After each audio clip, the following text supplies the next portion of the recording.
Hello, everybody. I'm Larry Ridley, and this is Madden 17 on EA Sports. It's opening week in the NFL, and today we have two teams are more than ready to get the season underway. It's the Falcons going up against the Panthers. The opening kick of the new season is straight ahead as we turn it over to our broadcast duo of Brandon Godden and Charles Davis. Larry, with a beautiful skyline towering just to the right of us, you get a look inside Bank of America Stadium in Charlotte, North Carolina. Tonight, it's the Sunday night opener for the new NFL season between the Atlanta Falcons and the Carolina Panthers.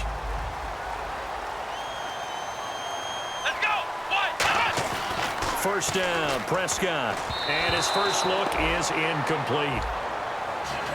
Kelvin Benjamin has to be a feature of this offense that's on your screen now. Definitely a #1 receiver, a huge target with some speed.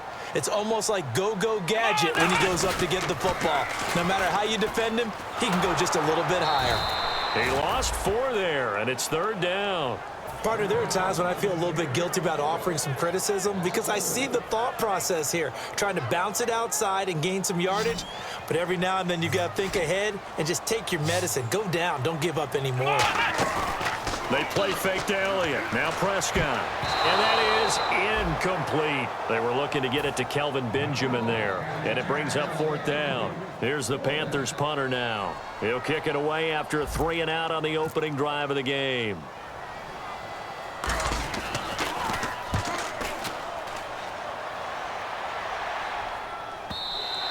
And a bit of a mistake there. This is well into the end zone for a touchback.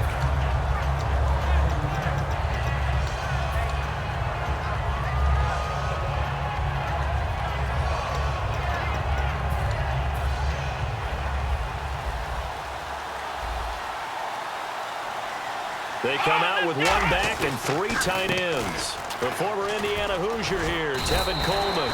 Credit him with a 1-yard gain there to make it 2nd and 9. And the Buffet boys, the O-line. Hopefully they're ready today. Listen, you got to feed them first. But if you do, you usually get a great product out on the field. And when they play well, the quarterback can't wait to feed them afterwards. On 2nd down, here's Taylor.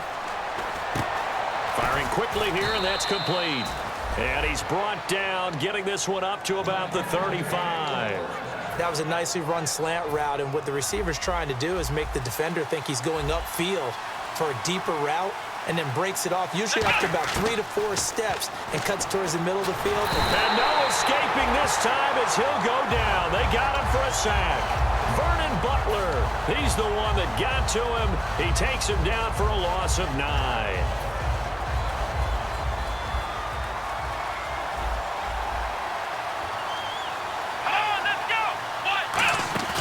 Off the play fake, here's Taylor.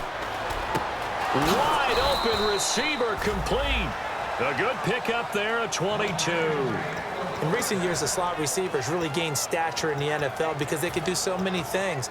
Yes, they can line up wide like your normal wide receiver, but to have that kind of courage and toughness to run routes in the middle of the field and become dependable targets for their quarterbacks and move the sticks, those guys are worth their weight in gold. And he takes a shot on the release as this will be incomplete. Patrick DeMarco, the fullback, the one he was looking for. And that'll bring up 2nd down.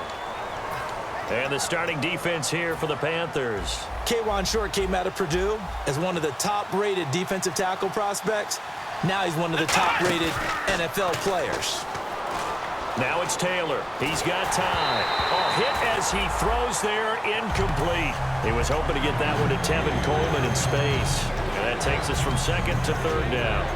It's a tried-and-true formula, and I don't think it'll change for as long as we play football. If someone's trying to throw the ball and you can put pressure on them and make it tough, that's only going to help your defense. Yeah, he's since being hurried. He got rid of it before taking the hit, but incomplete. Austin Hooper, the tight end, was the intended target, and it's 4th down. On 4th down, here's Matt Bosher on to punt.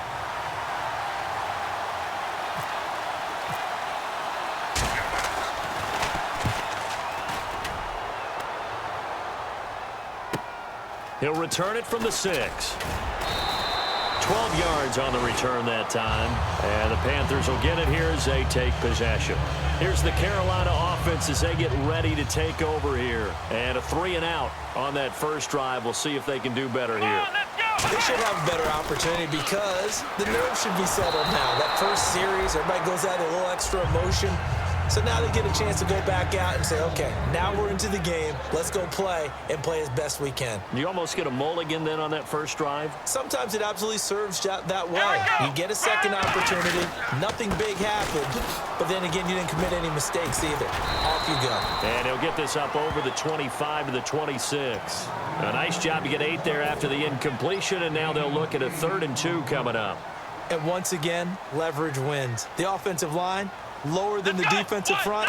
They moved them and found some good space for the guy carrying the ball. And he gets it to the 32. Good enough for a first down. Call it a gain of 7, and it gets him a new set of downs. I don't know about you, but that almost felt like old-time football there. 3rd and 2 is not necessarily just a running down anymore. A lot of times they want to throw the ball. They went back to the roots and powered forward and got the first down. A first down throw for Prescott. Looking left side, he's got it. Complete. Give him 9 there on the first down completion. That was not a completion that results in a highlight video. But at the same time, if you have those kind of completions all game long, eventually one of them might turn into a highlight. Come on, let's go. On second down, Elliott. And he'll be brought down, losing yardage back at the 40. And they'll lose a yard that time, and that's going to lead to a 3rd down. The defense won that play so fast that I think if the running back even had time to notice if anyone was there, it was just a blink of an eye, and there was a loss on the play. They'll try and run for it with Elliott. And he's got the first down, yardage before being taken down at midfield. Give him 10 yards on that one, and that'll earn him a fresh set of downs.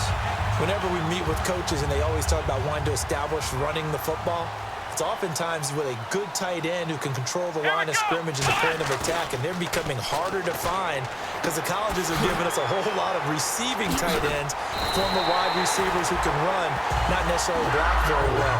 In this case, though, we saw 2 tight ends on the field, both of them with the ability to block, and they ran the ball successfully behind that power set. Prescott on first down. That is caught right at the 10-yard line. And brought down, but not before they get it inside the 10 to the 7. This offense is in rhythm now, just accumulating first downs and moving the ball downfield. Come on, let's go. Flex round. Flex. Here we go. Here's Prescott. Dancing to his left. And he will score. Touchdown, Panthers. Dak Prescott, a 6-yard touchdown run. And the Panthers are going to take a first-quarter lead. And his kick is no good. An inauspicious start here kicking-wise as this one stays a 6-0 game. Another extra point opportunity here. And this will be good to give the Panthers a 7-0 lead. The Carolina kick team is out there ready to go, and they kick this one away. And that'll carry over the back line of the end zone for a touchback. Atlanta now coming out on the field. And they'll be looking to avoid what happened last time, which is punting the football. But when you look at how teams play the game, that complementary football comes into play. How do I take care of my defense? How do I take care of my offense? Well, the defense is taking care of them in a lot of ways. Now it's time for the offense to jump things up and help their defense out. Give them a little bit of rest. Yeah, it's time for them to give them a rest. Took the words right out of my mouth. Looking to jam the receivers at the line here. Press coverage look defensively. Let's go. On second down, Taylor being chased out left. And he'll be out of bounds across the 30-yard line. A gain of 4 on the play. And just like that, it's 3rd down. Okay, he's not going to get the first down, but this is still a nice job of buying some time and then running to get to the sideline and get out of bounds and avoid the big hit. From the gun on 3rd down, it's Taylor. And this is going to be incomplete. And I think the end result, knocking the ball away, was a product of understanding where they were on the field, understanding how many yards they needed to pick up the first down, and tightening their coverage accordingly. Gave them no gaps, no spaces, no real air in which to catch the football, and end up making a really nice play. A good return there. Call it 13 yards. And possession will switch hands, 1st and 10. And the Panthers coming out now. And that last drive, a long drive, but not just that. They had a great air attack going. Do they stick with that? I would think that they would, because if they were confident enough to do it on the last drive, starting backed up in their own territory, why would you change anything? They've got to be confident about what they're presenting and continue to do so. Yeah, because the secondary, they really looked clueless. And that was amazing because that drive went and went, no adjustments, and no big plays by the defense to knock the ball away. Again, it's Elliott. And some room to work. And he takes this one all the way across midfield into enemy territory down to the 40-yard line. I can say this from experience, especially from a defensive back's perspective. There's not many things more terrifying than a toss sweep or a pitch play and all that beef out in front of the runner. Yeah, I had an old coach say 3 words on those plays, toss or pitch. Set the edge. Heard them over and over. A lot of times they roll the edge, and when they do that, that's why you can go for a long way. When defenses get to the quarterback that quickly, a lot of times it's called a jailbreak. It wasn't quite that fast, but fast enough that he had no time to look downfield and set himself to throw the ball. And as he tried to do that, he was hit and it forced an incompletion. Gonna throw right side here, complete. With my good friend Charles Davis, Brandon Gaudin with you. So after that big play, let's see if they can catch their defense maybe on their heels. From the red zone now, Prescott. Quick hitter here, it's complete. And he'll go down here at the 12-yard line. The completion good for 3, and it's 2nd down. Well, if you do read man coverage, Brandon, the drag route's a pretty good one to run against it because you're running away from people on it. They'll throw again. Prescott. Now the ball comes loose, and the Falcons grab it. And he'll wind up losing 5 yards or so on the return, but no matter, they've got the football back. Atlanta now coming out on the field. And 3 and out on the last drive. No points on the scoreboard. A little soul-searching now? I would say so, and they need to help out their defense a little bit. They've had to be on the field a lot more than normal, put them in some tough spots. But what's the old adage? When you get another chance, it gives you a better chance to do it right. And not great starting field position here for the offense. And the drive starts with a handoff to Coleman. Just a yard on the pickup there, and it'll bring up a 2nd and 9.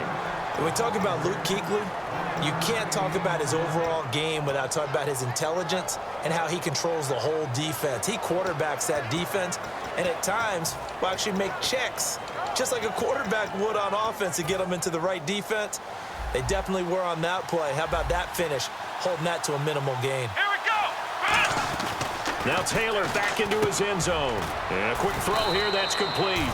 That catch good for 5. It's 3rd down. Good throw, good catch, but I really like the route. The drag and being able to run away from defenders, hard to stick with them for that long. Yeah, better against man than zone, or? Better against man, because now you're running away from someone and you're not running into